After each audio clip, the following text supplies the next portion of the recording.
Alright, hello and welcome. So, today we're going to talk about Nidus. Nidus is an incredible Warframe. Like, on a level that I would say has been completely unseen until now. His powers, and just everything about him, work together so well in... let's just get into... I can explain this. He's so good. He's so wonderful. So let's just get into this. So first of all, this is the build that I've been using. I've added one forma to this just so I can put Prime Flow in it.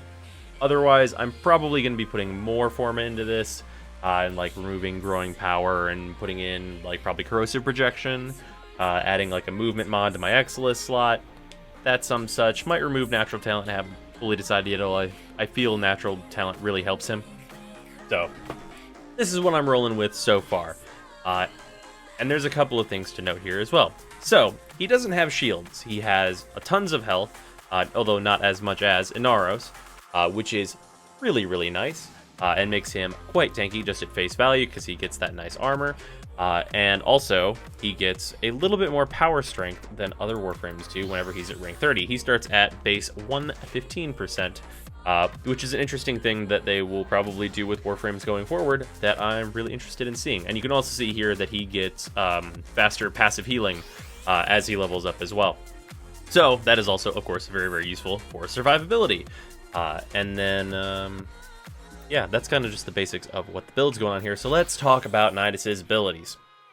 So, these abilities work together so well, but the thing that puts it all together is Virulence. Virulence is your bread and butter. You're going to be using this constantly. This is your stack builder by and large. So anytime Virulence hits an enemy, you're refunded 1/4 of the energy cost of the ability, which can give you energy. You can turn multiple enemies into energy from this and make it cost nothing for you to do. And you also gain 1 pip towards a stack of your mutation once it hits an enemy. And then you have a cap total stacks of 100, which we'll get into in a minute.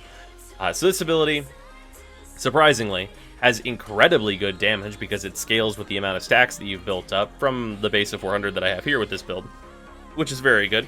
Its range is pretty respectable. It's pretty wide, goes 23 meters. Very good, and commonly, when you're using it correctly, it costs you nothing, so there's no reason not to use this because stacks are very, very good for you. Second up, we've got Larva. So Larva is kind of like a lower enemy count instant pull vortex, but it's pretty cheap. It doesn't last very long, of course, but it doesn't need to, because the goal with this ability is to combo it with Virulence, pull a bunch of enemies in, and then use your 1 to hit them all, make your 1 cost nothing, build a bunch of stacks. Really great for that. It's got decent range to start, but I added a stretch for kind of obvious reasons to pull enemies in from farther, to group everybody up and make things a little better. Moving on, we've got Parasitic Link. So your 3rd and your 4th ability cost stacks instead of energy. So Parasitic Link is really, really good for pretty much any situation. At 180% power or strength, you get 90% damage reduction whenever you are linked to an enemy, which is very, very good, and it utilizes their health pool to reduce that damage from you, which is very nice. This makes it so that Nidus can take a lot of punishment, especially with as fast as he can heal, so that's outstanding. And if you link up with an ally, you can give you and your ally 50% increase to damage, which is wonderful. It's just like really good either way you need to use it. You need damage, link up with an ally. You need to fucking never die, link up with any enemy you see. Preferably one that's very tough, of course, but you know what I mean. And that costs you 1 stack, which is very, very worth it. Because this ability, combined with your other abilities, actually helps you build more stacks at face value, which is just outstanding. And then moving on from that, we've got Ravenous. So this will infest an area and spawn some pods that will dump out maggots that will run up to your enemies, jump on them, lightly CC them, and then explode. And whenever they kill enemies, these will build you parts of stacks. This costs 3 of your mutation stacks, and this damage will also scale with the amount of stacks that you've built up. And even beyond that, you get, with this build of course, 40 regen per second, with a base of 20, which is pretty good. Like, with as much defense as you can get, with your good armor, large health pool, getting that 90% damage reduction, you can become very, very hard to kill. And then, to top all of this off, you've got his passive ability. So this is what lets him actually really scale into much higher levels. So if you have at least 10 stacks, which in very high level content, that's actually pretty easy to build up, you can use those 10 stacks to not die. If you have 10 stacks, instead of dying, you will instead become invincible for 5 seconds. It does the crazy effect on screen, which we'll show. And then you are invulnerable and restore your health to 50%. And it burns 10 stacks, which is really, really nice because that means that you can survive one-shots like Wukong can and such like that. Which gives him slightly more tankiness than Inaros in that way, and that he can survive super heavy burst when he's ready for it. But he's not as, like, infinitely invincible as, say, Wukong is. So that's, like, the basic rundown of his abilities, but let's actually show how these things work and build up some stacks. So for those of you that saw the stream highlight that I threw up not too long ago, you'll know that a much larger group than this is no problem for Nidus, but the goal here is just to build a bunch of stacks, so we need some very tough enemies. And these bombards will serve very nicely for that. You launch the larva, bring a bunch of guys together, then use your one. And you can see since there's 5 of them, this is actually generating energy for me. I can use my 3 to burn a stack, and then we'll grab those guys off of him. So the really awesome thing with your 1 is that you can hold it down, and you can see where it's going to fire. But even beyond that, whenever you use your 1 while you're linked up with either an ally or an enemy, it fires 2, which means you get double value for it, which is outstanding and really, really awesome synergy. So by combining these 3 abilities, you can do a ton here. And then even beyond that, you can infest the area, which lets you heal super fast and also gives you the maggot damage coming in. And then as you're doing this and building more stacks, this damage gets higher.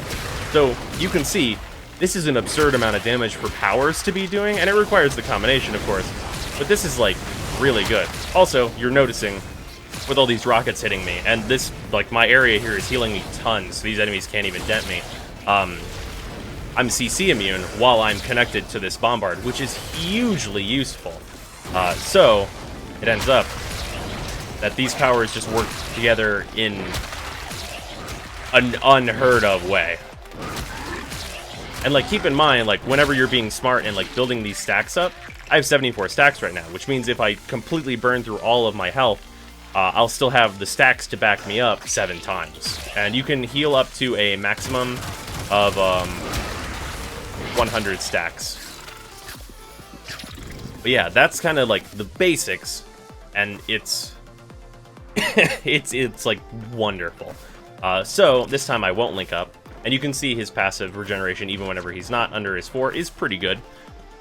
I'm going to not link up and let these enemies kill me, just so you guys can see how tanky he is. Also, it's worth noting, I believe it's only for the first 5 or so stacks, but you also get another 250 armor whenever you have stacks on top of what you already normally have, which is 450. So, 600 armor means you're taking about a third of the damage you normally would. So, you've got significant EHP, even when you're not linked up. Because, for those of you that don't know, 600 armor is as much as Valkyrie starts with, so you're competing with her just at face value, and she has significantly less health. At, like, base, of course. So, yeah, these guys at level 100 should be able to kill me reasonably fast. If I'm not linked up, of course. Whenever I'm linked up, it's actually quite hard. You can see that proc on dying. And zoom in there with the 5 seconds of invincibility. And brings me back to 50% health. Which is super great, because at super high level, if you've already built up your stacks, this is like, you can use that as your get out of jail free card whenever you walk around a corner and there's a Corpus tech there and he wants to fuck your face. And then you can react to that appropriately. So it's essentially working like a shield gate, which still excited to see what turns out if we get those added to the game. But like, as long as you are like CCing enemies, you can use these enemies to build your stacks back up because they're strong.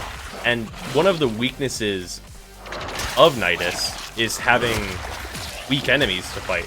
because it lets you build significantly less stacks. So if you run into a bunch of weak enemies that you're not really being able to build stacks from, such like that, you are actually at a disadvantage. He's advantaged by being surrounded. Single tough enemies are not great for a Nidus to be fighting at base. But there's that. So now I'll reset myself to 0, because it would be hyper unfair if I started that at like 74 stacks. And we will do our regular test with this. And go. Obviously, this is going to be very easy. Worth noting, though, and I get the opportunity to note this, I guess. Whenever they are surrounded by an ancient healer, that's the words I'm looking for, you actually cannot pull them in with your 2. So killing the ancient healer is in your best interest. But the ancient healer is also kind of an advantage sometimes because it allows enemies to be much harder to kill, so you can build more stacks off of them even if they're a slightly lower level. I'm going to want to get rid of these drones though now and such. So okay, healers are gone, so I can build these guys back up. You can see I'm just using this butcher as my jumping off point. You also get a little bit of casting speed whenever you have your stacks built in as well. I don't know how much it is though. You can see, like, this combo does good damage. And that the damage from this scales all the way up until you have 100 stacks, which is very good. I've got enough stacks where I can just throw this out. And this is my home. Also, whenever you're symbioted to a target, it works like Nyx's 1, in that you can't kill them like right off the bat, but all the damage hits them whenever it like deactivates on them. So I can just link up, blaze that guy, and then he'll lose all that health. Obviously, the Sema is a status weapon though, so it doesn't do much face value damage. And you can see these maggots run up. That's the light CC. Enemies can still fire through that and such, but you can see whenever I'm at like this amount of stacks, maggots actually do decent damage, so you can expect them to get like finishing blows on enemies and build you up some stacks. Also, they're kind of adorable for maggots, I'm going to be completely honest. But yeah, that's Nidus. He's wonderful. The more I use him, the more I think he might be my new favorite Warframe, because his the way that his powers work together and just like everything about him is just wonderful. Oh, and one thing I didn't mention about it too, you can't recast it if it's got enemies, but it'll go away whenever it doesn't have enemies. So if you cast it and it doesn't pick up anyone up, or if you cast it, you bring the enemies in and you kill them, it will just disappear automatically. So that is not recastable, and you cannot have multiple of them. I didn't note that before. But yeah, there's one last thing that I want to note on that is kind of important, and that is the way that you get Nidus. So everyone knows you have to do the quest to get the Nidus blueprint, and the quality of the quest is not what I want to address because I think it was kind of bad. Honestly, that index stuff was not fun in my opinion. Everything else about the quest was fine though. So disregarding that, post that, Infested Salvage seems to be a place where a lot of people are kind of confused about like what the drop rates are and what's going on in that mission. But I'm here to tell you that it's actually totally fine, and I just really don't understand why people are complaining about it. So, in that mission, you have the 3 rotations. You have rotation A, B, and C, like you do. Same across all the endless stuff. And that mission also gives you access to the injector fragments that you need to build the injector for Jordas Verdict. So, we finally have a link up between that, building that for the Jordas Verdict, which is awesome. So just at face value, great addition to the game, letting players get ready for JV without having to go into JV and do that run that no one brings anyone to. So that, at face value, is wonderful. But the stuff that is in rotations A, B, and C is the stuff that's the kind of the point of contention here. Because some people are, of course, very unlucky. Still have the people that are like, Nidus never dropped. Let's talk about the Nidus never dropped situation, and like people never getting the chassis and things like that, because we have data mines to look at. So, first is like people saying that the mission has bad rewards and that they're not getting Nidus. That's straight up just not true. Rotation A has a 70% chance that you're going to get a relic. Relics are super valuable in this game because they can be turned into ducats, which can be turned into stuff from Borrow, which can be turned into plat. and just the parts from those relics can often be turned into plat. All of that stuff, rotation A, 70% of that is relics. Rotation B, about 58-60% of that is relics. So again, that's like a really great drop pool. Like maybe the mods in those sections could be a little bit better, but really that's rotations A and B, and it's totally fine. Really amazing drop rates for relics in those rotations. Rotation C is the one everyone's focusing on when they're talking about Nidus, because all three of his parts are in rotation C. Now here's the thing about that. Each piece in that rotation for Nidus has a 14.29% drop chance, I believe, which puts you at about a 43-ish% chance for getting a Nidus part in general whenever you hit rotation C. Now here's the thing about that. That's not bad. Everything in rotation C has a 14.29-ish% drop rate. And while I think some of the other rewards in that section could be better because a lot of those mods are ones that everyone will already have by the time they reach Eris, and the 80 endo drop in that rotation should really be 400 realistically, the drop rates for Nidus are totally fine. So, if anyone is saying that, like, Nidus drop rate is terrible, it's only like 15%, it's 15% for, like, each part, which is absolutely fine. And, like, the other stuff that you get in that mission is great. Relics are, like, what you want. Like, I don't understand that sentiment. So I just kind of wanted to point it out because it seems ridiculous that people are complaining about it whenever, just because it's the new shiny and you want it right now. Like, it's not that hard to farm, and the other rewards you're getting there are honestly great. So, come on. But yeah, that's Nidus. I just wanted to point that out because it's, like, ridiculous. Like, the one thing in that drop pool is, like, the 80 endo should probably be 400. Like, that's it. And if we're going to complain about percentages, let's talk about ribbon mods. But anyway, yeah, that's Nidus. God, he's so wonderful. I just love playing as him. He's so fun. What a wonderful Warframe. What an absolutely wonderful Warframe.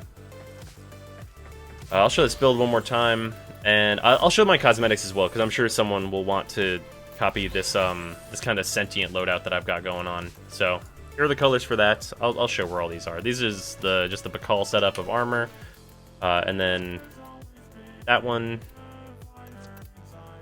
that one,